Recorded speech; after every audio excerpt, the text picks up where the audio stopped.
Hello friends, welcome to net flavours.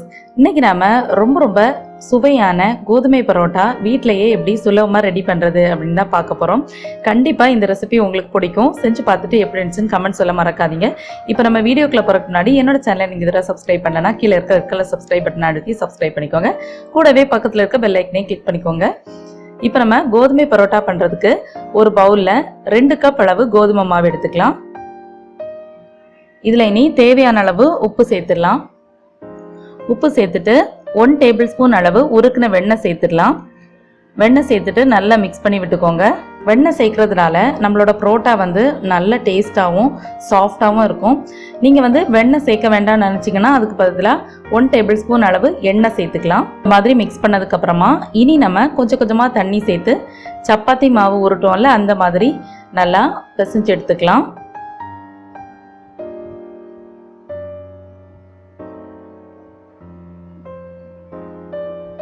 இப்போ பாருங்கள், நம்ம சப்பாத்தி மாவு அளவுக்கு நல்லா பிசைஞ்சு எடுத்தாச்சு. இப்போ பார்த்தீங்கன்னா இது கொஞ்சம் சாஃப்டாக இருக்குது. இன்னும் பிசைய இது நல்லா சாஃப்ட் ஆகிடும். இப்போ நம்ம பாத்திரத்தில் வச்சு பிசைகிறத விட இந்த மாதிரி கவுண்டர் டாப்பில் போட்டு நம்ம நல்லா அழுத்தி பிசைஞ்சோம் அப்படின்னா நல்லா சாஃப்டாக வரும். இந்த மாதிரி இழுத்து பிசைங்க. அப்போ மாவு நல்லா சாஃப்டாக சூப்பராக கிடைக்கும். இப்போ பாருங்கள், மாவு நல்லா பிசைஞ்சு எடுத்தாச்சு. நல்லா சாஃப்ட் ஆயிடுச்சு மாவு. இனி இதில் ஒரு 1 டேபிள் ஸ்பூன் அளவு எண்ணெய் சேர்த்து எல்லா பக்கமும் படுற மாதிரி நல்லா ஸ்ப்ரெட் பண்ணி விட்டுக்கலாம். இந்த மாதிரி எண்ணெயை லேசாக தேய்ச்சதுக்கு அப்புறமா இதை க்ளோஸ் பண்ணி ஒரு 2 hours நல்லா அப்படியே ஊற விட்டுடலாம். பரோட்டாக்கு மாவு எவ்வளோ நேரம் ஊறுதோ அவ்வளோ டேஸ்ட்டாக இருக்கும். அதனால 2 hours மினிமம் ஊற வச்சுருங்க. ஒரு 2 hours அப்புறம் பார்த்தீங்கன்னா மாவு இன்னும் நல்லா சாஃப்டாக இருக்குது. அந்த எண்ணெயெல்லாம் நல்லா ஊறி சூப்பர் சாஃப்டாக இருக்குது. இனி இதில் நம்ம கொஞ்சம் கொஞ்சமாக உருண்டைகளாக பிடிச்சி எடுத்துடலாம். சப்பாத்தி மாவுக்கு நம்ம உருட்டுவோம்ல, அதை விட கொஞ்சம் பெருசாக உருட்டிக்கோங்க. நான் உருண்டைகளாக உருட்டிட்டு அதை லேசாக தட்டி எடுத்துருக்கேன், வடைக்கு தட்டுற மாதிரி. இனி இதில் ஒரு 1 டேபிள் ஸ்பூன் அளவு எண்ணெய் சேர்த்துடலாம். மறுபடியும் பரோட்டாக்கு கொஞ்சம் எண்ணெய் அதிகமாக தான் ஆகும். எண்ணெய் கொஞ்சம் அதிகமாக சேர்த்தாதான் பரோட்டா நல்லா டேஸ்ட்டாக சாஃப்டாக கிடைக்கும். இது எல்லா பக்கமும் படுற மாதிரி லேசாக பிரட்டி விட்டுக்கோங்க. இனி இதை ஒரு 20 மினிட்ஸ் அப்படியே ஊற விட்டுடுங்க.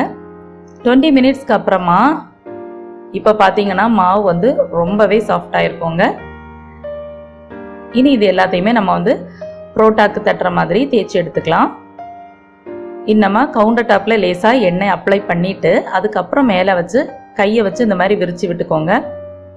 உங்களுக்கு கை வச்சு விரித்து விட வரலை அப்படின்னா சப்பாத்திக்கு தேய்க்கிற மாதிரி தேய்ச்சி கூட எடுத்துக்கலாம். நான் கையை வச்சு தான் ஸ்ப்ரெட் பண்ணி விட்டுக்கிறேன்.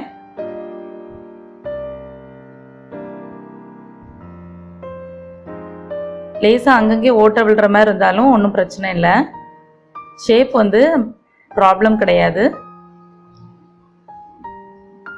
இந்த மாதிரி நல்லா தேய்ச்சிட்டு சின்ன சின்ன மடிப்பாக எடுத்துக்கணும். பாருங்கள், இந்த ஃப்ளீட்ஸ் எல்லாம் நம்ம எடுப்போம்ல அந்த மாதிரி கொஞ்சம் கொஞ்சமாக எடுத்து மடித்து எடுத்துக்கணும்.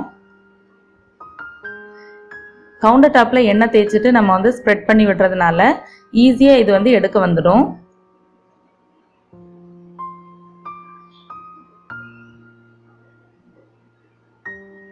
கொஞ்சம் கவனமாக எடுக்கணும், இல்லைனா பிஞ்சு போயிடும்.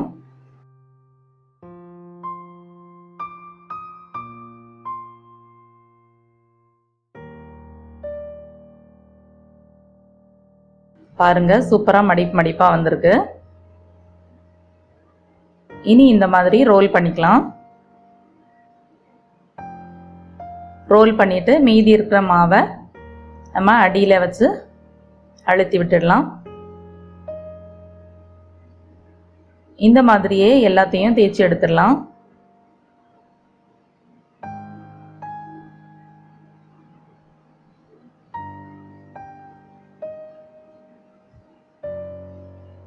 மாவை நல்லா தேய்ச்சி விடும்போது நமக்கு டிரான்ஸ்பேரண்டாக மாவு வரணும். அந்த அளவுக்கு இதை தட்டி எடுத்துக்கணும்.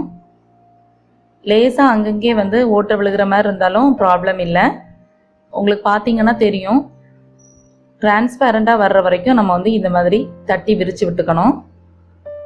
அதுக்கப்புறமா நம்ம வந்து மடிப்பாக எடுத்தோம்னா கரெக்டாக இருக்கும். ரொம்ப ஈஸியாக தான் இருக்கும். பிகினர்ஸ் கூட பண்ணுற மாதிரி தான் இருக்கும்.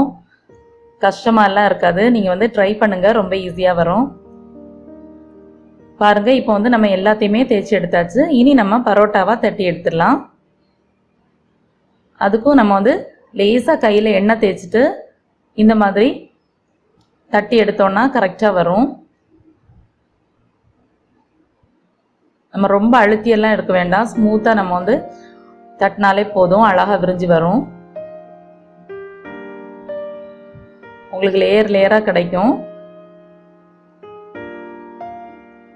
இந்த மாதிரி அழகாக விரித்து விட்டுக்கோங்க.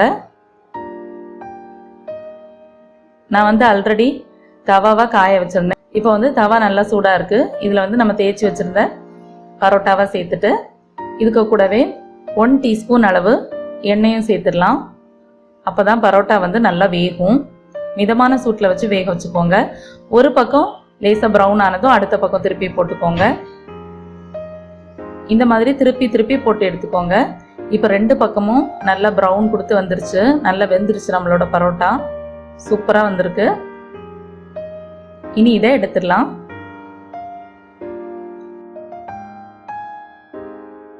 இப்போ ஒரு 2-3 பரோட்டா நம்ம வந்து செஞ்சு வச்சதுக்கு அப்புறமா இந்த மாதிரி தட்டி விட்டுக்கணும். தட்டி விட்டாதான் நமக்கு நல்ல லேயர்ஸ் கிடைக்கும். பாருங்க, நம்மளோட பரோட்டா வந்து நல்ல லேயர் லேயராக சூப்பராக வந்திருக்கு. நல்லா சாஃப்டாகவும் இருக்கும். இதே மாதிரி நீங்கள் செஞ்சு பாருங்கள். அவ்வளோதான், நம்மளோட கோதுமை பரோட்டா ரெசிபி சூப்பராக ரெடி ஆயிடுச்சு. இதுக்கு கூட நீங்கள் வந்து எம்டி சால்னா இல்லைனா வெஜ்ஜு குருமா, அப்படி இல்லைனா சிக்கன் சால்னா வச்சு சாப்பிட்டிங்கன்னா சூப்பராக இருக்கும். ஆல்ரெடி சிக்கன் சால்னா எப்படி பண்ணுறதுன்னு போட்டிருக்கிறேன். நீங்கள் வந்து வீடியோ செக் பண்ணிக்கோங்க. இன்னொரு நல்ல ரெசிபியில் உங்கள் எல்லாரையும் மீட் பண்ணுறேன். அது வரைக்கும் பை ஃப்ரெண்ட்ஸ்.